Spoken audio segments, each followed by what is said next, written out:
వీటిని అడ్డం పెట్టుకుని బతుకుదాం అనుకుంటా ఉన్నావు. నేను రేవంత్ రెడ్డి గారికి చెప్తున్నా, నువ్వు ఎన్ని కథలు పడ్డా వాస్తవం ఏంటంటే నువ్వు ఎన్ని కథలు పడ్డా కాళేశ్వరం అనేది ఈ రాష్ట్రానికి ఒక వరం. కాళేశ్వరం కేసీఆర్ గారు మనకిచ్చిన ఒక అద్భుతమైన వరం. నువ్వు కాళేశ్వరం వరం ఎట్లనో నువ్వు ఈ రాష్ట్రానికి శనేశ్వరం.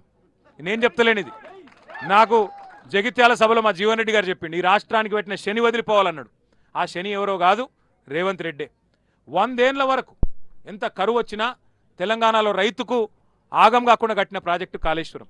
మరి ఇట్లాంటి ప్రాజెక్టు ఇవాళ నేను అంటా ఉన్నా, అయ్యా రేవంత్ రెడ్డి గారు, మీకు మనసు లేకపోతేనో తెలివి లేకపోతేనో నేను అడుగుతున్నా, మాకు అప్పచెప్పు, మా నాయకుడు కేసీఆర్ గారికి అప్పచెప్పు, ఒక వారం రోజులు అప్పచెప్పు, మళ్ళీ నీ పదవి నీకే ఇస్తాం, భయపడకు. ఒక వారం రోజులు కేసీఆర్కు కాళేశ్వరం అప్పచెప్పు. ఒక 4 సిఈలను, కొంతమంది డిఈలను, ఏఈలను, ఎస్సీలని ఒక్క వారం రోజులు అప్పచెప్పు. మొత్తం తెలంగాణ నిండా మళ్ళీ నీళ్లు వారించి చూపెట్టే బాధ్యత మాది. నీకు చేత కాకపోతే మాకు అప్పచెప్పు. ఇవాళ నేను మీ అందరినీ, మా మీడియా మిత్రులను కూడా కోరుతా ఉన్నా, 1,00,000 క్యూసెక్కులు మీ కళ్ళ ముందు నుంచే పోతా ఉన్నాయి. ఇవాళ సింపుల్, ఇక్కడ ఏం లేదు. కన్నెపల్లిలో పంప్ లాంచ్ చేస్తే 13.5 కిలోమీటర్లు గ్రావిటీ ద్వారా అక్కడ అన్నారం చేరుతాయి. ఆడికెళ్ళి వెంటనే మరి సింపుల్గా మీరు 93 మీటర్ల నుంచి ఇక్కడ లిఫ్టింగ్ చేయొచ్చు. 97 మీటర్ల మీద ఇప్పుడు పార్కం ఉన్నది. 93 మీటర్ల కాడనే లిఫ్టింగ్ చేయొచ్చు. మొత్తంగా ఈరోజు తెలంగాణలో ఇక ఇక్కడ చూడొచ్చు మీరు, ఇక పత్రికలు రాస్తూ ఉన్నాయి, ఎల్ నీనో మరింత తీవ్రతరం. గవర్నమెంట్ చెప్తా ఉంది, ఇగో ఇక్కడ చూడండి, ఎల్ నీనో వేగంగా బలపడవచ్చని ప్రపంచ వాతావరణ సంస్థ చెప్తున్నది. వర్షాలు పడై అని చెప్పి ప్రపంచ వాతావరణ సంస్థ చెప్తుంది. 3 నెలలకెళ్ళి చెప్తున్నారు, ఒక ఈ నిన్న మొన్న చెప్పలే. ఎల్ నీనో సూపర్ ఎల్ నీనో అని 3 నెలలకెళ్ళి చెప్తున్నారు. మరి 3 నెలల్లో కనీసం గీతెలివి లేదా నీకు?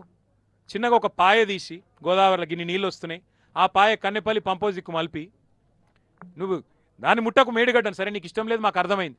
మేడిగడ్డ ముట్టే అవసరమే లేదు. అక్కడికి వెళ్ళి ఒక పాయ ఆల్రెడీ ఏదైతే ఇళ్ళకి వస్తూనే ఉందో నీళ్లు ఎత్తిపోస్తే చాలు. ఇలా 26 జిల్లాల్లో వర్షాభావ పరిస్థితులు ఉన్నాయి, మైనస్ వర్షపాతం. తెలంగాణలోని 33 జిల్లాలుంటే 26 జిల్లాల్లో కరువు పరిస్థితులు ఉన్నాయి. నీకు మరి ఆ సోయి లేదా? 3 నెలల నుంచి వాతావరణ శాస్త్రవేత్తలు పెద్దలు చెప్తుంటే ఆ సోయి లేదా అని నేను అడుగుతున్నా. అట్లాగే మీరు చూసినట్టయితే ఇంకా ఎంత అద్భుతం చేయొచ్చు అంటే, ఈరోజు ఇక్కడ లిఫ్టింగ్ స్టార్ట్ చేస్తే ఇప్పుడే నేను చెప్పినట్టు ఎస్ఆర్ఎస్పి నింపొచ్చు, మల్లన్న సాగర్ నింపుకోవచ్చు, నిజాం సాగర్ నింపుకోవచ్చు, చివరి మడి దాకా కింద కోదాడ దాకా నీళ్ళు ఇవ్వచ్చు. అంటే మొత్తం పాత 7 జిల్లాలు, హైదరాబాద్ తాగునీటితో సహా పాత 7 జిల్లాలకు ఇవ్వాలి ఇక్కడ నుంచి సౌలత్ ఉంది.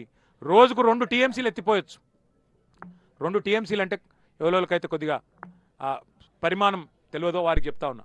మీరు ట్యాంక్ బండ్ చూసింటారు హైదరాబాద్లో, ట్యాంక్ బండ్లో పట్టేది 1 టీఎంసీ. అంటే రోజు హుసేన్ సాగర్ 1 టీఎంసీ. అంటే రోజుకు 2 హుసేన్ సాగర్లో పట్టేటన్ని నీళ్లు లిఫ్టింగ్ కెపాసిటీ ఈ మోటార్లకు ఉన్నది. కాబట్టి ఇవాళ తెలంగాణ రైతన్నలకు కూడా మేము చెప్తా ఉన్నాం, రేవంత్ రెడ్డి ప్రభుత్వం చేస్తున్న ఈ ద్రోహాన్ని చూడండి. నీళ్ళు ఇక్కడ పోతున్నాయి. మా కరీంనగర్ రైతులారా, నిజామాబాద్, ఆదిలాబాద్, నల్లగొండ, వరంగల్ రైతన్నలారా, నీళ్లు పోతున్నాయి. దయచేసి మీరు కూడా రండి, చూడండి, మరి ప్రభుత్వాన్ని గల్లబట్టి నిలదీయండి.